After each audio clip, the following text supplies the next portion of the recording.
منو بخندینو. نمیخوام نه. خب بچی؟ اسمت رو بپرسم. اسمم ولیپوره. ولیپوره؟ چند ساله اینجا کار میکنی؟ تقریبا 6 سال. 6 ساله؟ کجا زندگی میکنی؟ رباط کردیم؟ چجوری میرسونی خودتو اینجا؟ با اتوبوس. با اتوبوس میای؟ از ساعت چند شروع میکنی کار کردن؟ تا ساعت چند؟ من تقریبا 8 شروع میکنم، ساعت 5 صبح. تا 5 صبح کار میکنی؟ 5 صبح. چند تا بچه داری؟ یعنی خانواده داری؟ چند نفر رو نون میدی؟ ای بابا دیگه زیاد. چند نفر؟ 8 نفر. 8 نفر رو نون میدی؟ با خودم 8. این یارانه ها فکر میکنی که کمکی بکنه بهت؟ والا فعلا که خبری نیست. گفتم ولی خبری نیستش؟ بله. الکی گفتم. چرا فکر میکنی الکی گفتم؟ من فکر میکنم الکی.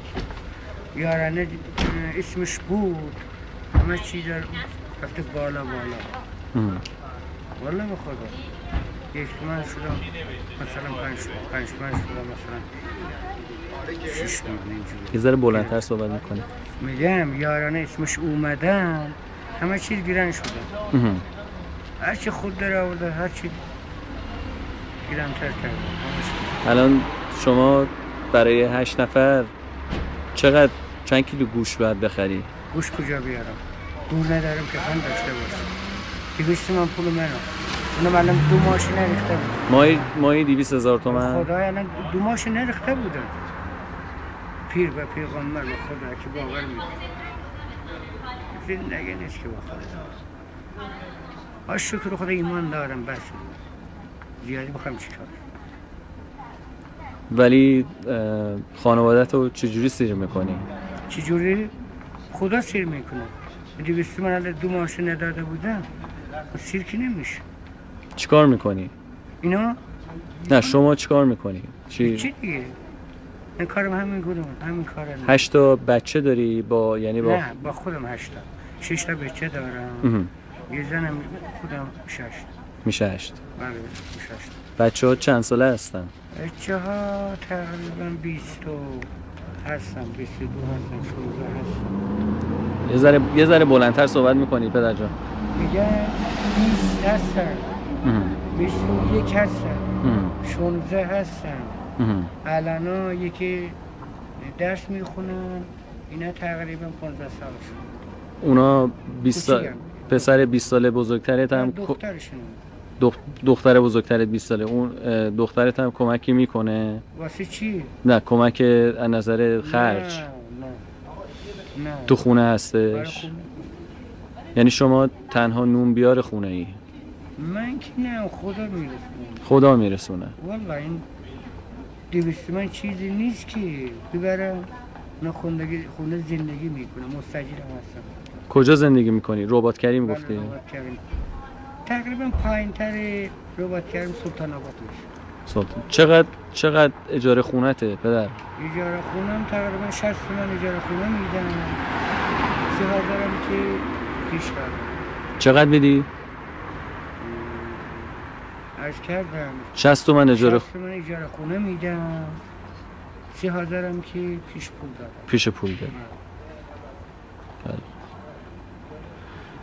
ولی دلت شاده؟ واسه چی؟ واسه چی دل شاده؟ از این زندگی؟ نه. چی شاده؟ فقط دلم این شادم که ایمان داره. اینا دلم شاده. شما پسر گل آقا سید هستی؟ بله. من نمیدونستم، گفتی آدرس بده، من گفتم همینجا زندگی میکنم. دست گل درد نکنن. آقا سید گل یه پارچه گله. قربون شما. واقعا گله لنگش نداره. میدونم. حقیقت میگم. خیلی آدم خوبیه. گله. مرسی. آقا سید آقای. از چه خاطری از آقا سعید داری که اینقدر دوستش داری؟ خاطره داشتم که تمام شدنی نیست. یکیشو بگو. یکیش چی بگم؟ سلام کردم، علیک کردم. آقا گل آقا سید واقعی ده گله. یک دفعه گفت شوشه رو که ریخته بودن اینجا. فرهنگ نداره. کسایی که شیشه رو میریزن. آره آقا سید گفت فرهنگ نداره. میگم اگه من میگم فرهنگ ندارن، بگه از کجا اومده مثلا گفت فرهنگ نداره؟ باره منم میگم فرهنگ نداره. خب دیگه شما که تمیز میکنی خیابونو با فرهنگ ترینی.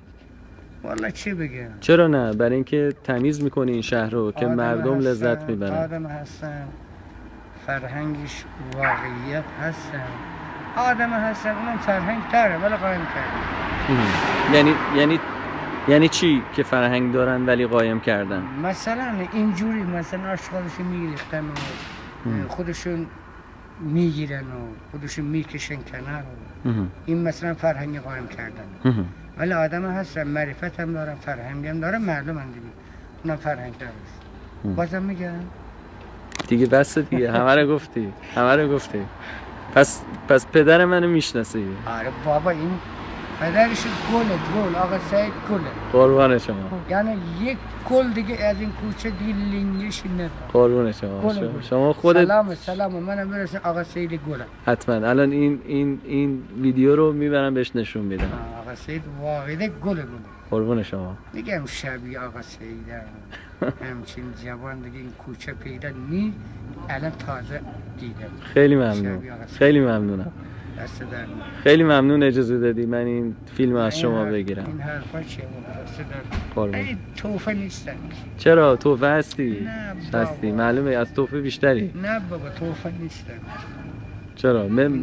مردی هستی که راجع به فرهنگ میتونی صحبت کنی. همین خدا میدونه. کسی میگه من خوبم، نه اون خدا میدونه، فقط خدا میدونه.